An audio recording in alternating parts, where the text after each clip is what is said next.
अगर तुम्हारे जीवन में एक ऐसी औरत है जो तुम्हारे दुख को बिना कहे समझ लेती है, तुम्हारे चेहरे की मुस्कान देखकर जान लेती है कि आज मन हल्का है या भारी, तो समझ लेना तुम्हारे घर में लक्ष्मी स्वयं रहती है।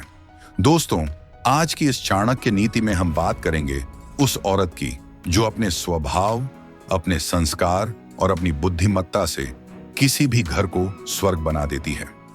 लेकिन उससे पहले, अगर आप सच्ची चाणक्य नीतियां सुनना चाहते हैं जो जीवन को बदल दें, तो चैनल को जरूर सब्सक्राइब करें, क्योंकि यहां हम वो बातें बताते हैं जो किताबों में छुपी रहती हैं पर जीवन में जरूरी होती हैं। चाणक्य कहते हैं कि किसी घर का वैभव, किसी घर की शक्ति, किसी घर की पहचान उस घर की औरत से होती है।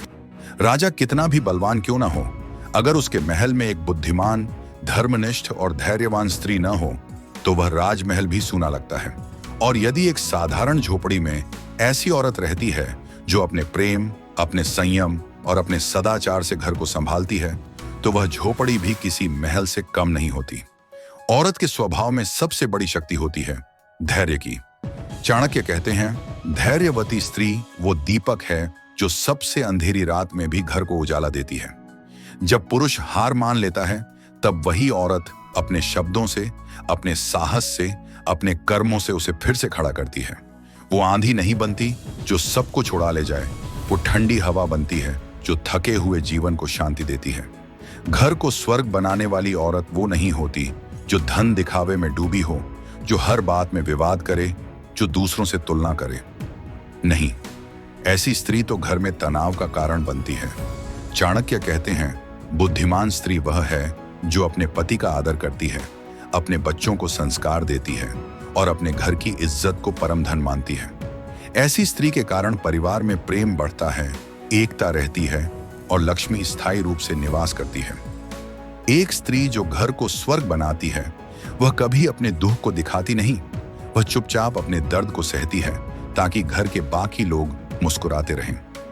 वो खुद थक जाती है लेकिन दूसरों को चैन से सुलाती है।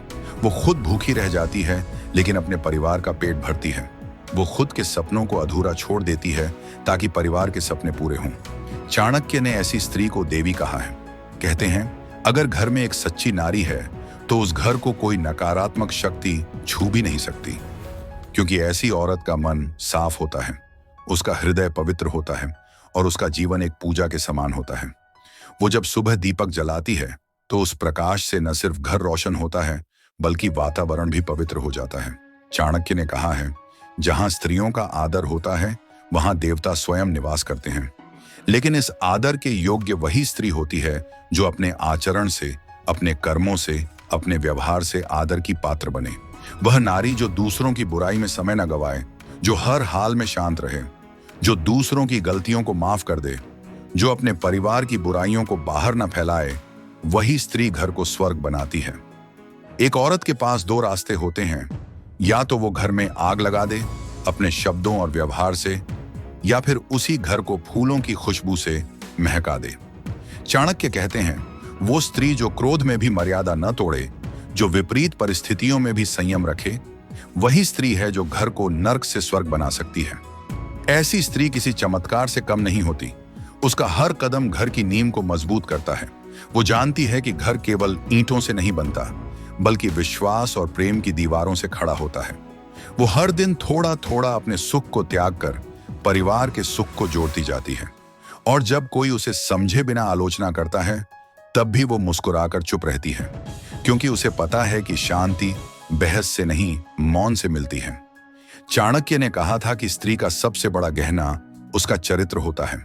जिस घर में ऐसी नारी रहती है जो अपने चरित्र की रक्षा करती है, जो सच्चाई में विश्वास रखती है, जो अपने परिवार की लाज को भगवान की पूजा से भी ऊपर रखती है, वहां अशांति कभी प्रवेश नहीं कर सकती।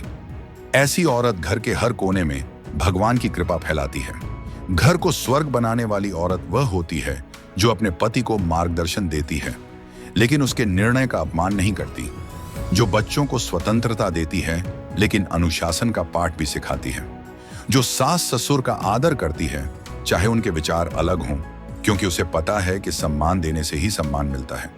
ऐसी नारी का अस्तित्व ही परिवार की शक्ति होता है। जब वह मुस्कुराती है तो घर में सुकून आता है।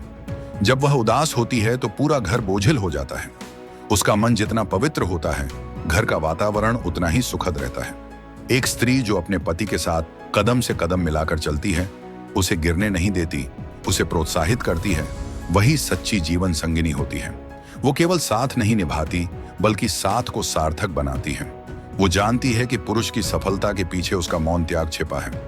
चाणक्य कहते हैं कि जिस घर में स्त्री धर्म, नीति और सदाचार का पालन करती है, वहां से कभी लक्ष्मी नहीं जाती। वहां हमेशा सुख, समृद्धि और सम्मान बना रहता है। लेकिन जिस घर में स्त्री झगड़ालू, क्रोधित और अपवित्र विचारों वाली होती है, वहां शांति कभी नहीं टिकती। सच्ची नारी वह नहीं जो सिर्फ सुंदर दिखे, बल्कि वह जो अपने कर्मों से सुंदर बने। उसका चेहरा समय के साथ बदल सकता है, लेकिन उसका संस्कार अमर होता है, और यही संस्कार उसे देवी बनाते हैं। ऐसी स्त्री के बिना घर केवल एक इमारत है, पर जब वह होती है तो वही घर मंदिर बन जाता है। उसके स्पर्श से चीजें जीवित हो जाती हैं। उसकी हंसी में भगवान का आशीर्वाद बसता है। उसका मौन ही प्रार्थना बन जाता है। चाणक्य ने कहा है कि जब स्त्री अपने घर में प्रेम फैलाती है तो वहां का वातावरण दिव्य हो जाता है।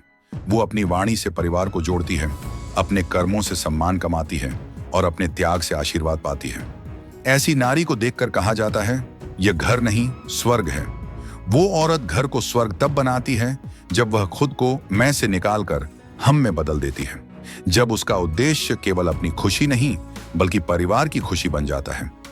जब वह जानती है कि असली शक्ति सहन करने में है, तो वह किसी भी तूफान में डगमगाती नहीं।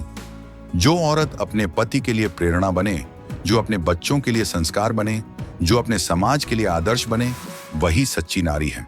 और चाणक्य कहते हैं, ऐसी नारी दुर्लभ होती है, लेकिन अगर किसी घर में हो तो वह घर कभी विनाश नहीं देखता। इसलिए दोस्तों, अगर आपके जीवन में ऐसी औरत है तो उसे केवल प्रेम मत दो, सम्मान दो, क्योंकि वो केवल एक इंसान नहीं, तुम्हारे घर की आत्मा है। और अगर तुम ऐसी नारी बनना चाहती हो तो अपने भीतर शांति, धैर्य और प्रेम को जन्म दो, क्योंकि वही गुण घर को स्वर्ग में बदलते हैं। हर सुबह जब वह स्त्री उठकर परिवार के लिए सोचती है, जब वह घर की छोटी छोटी चीजों को सहेजती है, जब वह मन की थकान छिपाकर मुस्कुराती है, तब भगवान स्वयं उसके चरणों में फूल चढ़ाते हैं। क्योंकि वही सच्ची शक्ति है, वही सच्ची देवी है, वही वो स्त्री है जो घर को स्वर्ग बना देती है। चाणक्य कहते हैं, स्त्री अगर चाहे तो संसार का संतुलन बिगाड़ सकती है, और अगर चाहे तो उस संतुलन को सृष्टि की सुंदरता में बदल सकती है। घर का वातावरण, बच्चों का संस्कार और पति की स्थिरता, इन तीनों का आधार स्त्री ही होती है। जब स्त्री का मन शांत होता है तो घर में प्रेम का दीप जलता है, लेकिन जब उसका मन अशांत होता है तो वही घर रणभूमि बन जाता है। जो औरत अपनी बातों से, अपने निर्णयों से, अपने व्यवहार से घर को जोड़ती है, वही सच्ची गृह लक्ष्मी कहलाती है। चाणक्य कहते हैं कि स्त्री का असली सौंदर्य उसके चेहरे में नहीं, बल्कि उसके मन में होता है। सुंदर चेहरा कुछ समय तक भाता है, लेकिन सुंदर संस्कार जीवन भर साथ रहते हैं। घर को स्वर्ग बनाने वाली औरत वह होती है जो अपने पति की कमियों को दुनिया के सामने उजागर नहीं करती, बल्कि चुपचाप उन्हें सुधारने की कोशिश करती है। वो दूसरों के सामने अपने घर की बदनामी नहीं करती, क्योंकि उसे पता है कि घर की इज्जत ही परिवार की आत्मा होती है। जब पति थका हुआ घर लौटता है और पत्नी उसे मुस्कान से स्वागत करती है, तो वो मुस्कान किसी वरदान से कम नहीं होती। वही मुस्कान दिन भर की थकान मिटा देती है। चाणक्य कहते हैं, ऐसी स्त्री घर में दीपक की तरह होती है, जो खुद जलकर दूसरों को प्रकाश देती है। सच्ची नारी वह होती है जो अपने परिवार की गलतियों को सुधारती है, लेकिन किसी का अपमान नहीं करती। वो कठोर नहीं होती, लेकिन दृढ़ होती है। वो क्रोधित नहीं होती, लेकिन स्पष्ट होती है। वो अपने परिवार को भय से नहीं, बल्कि प्रेम से संभालती है। जिस घर में ऐसी स्त्री होती है, वहां बच्चों में संस्कार अपने आप आते हैं। वो बच्चों को केवल शिक्षा नहीं देती, बल्कि जीवन सिखाती है। वो बताती है कि दूसरों का आदर करना, बड़ों की सेवा करना और सच्चाई पर टिके रहना ही असली धर्म है। यही कारण है कि ऐसे घरों में कभी कलह नहीं होती, क्योंकि वहां हर व्यक्ति एक दूसरे का सम्मान करता है।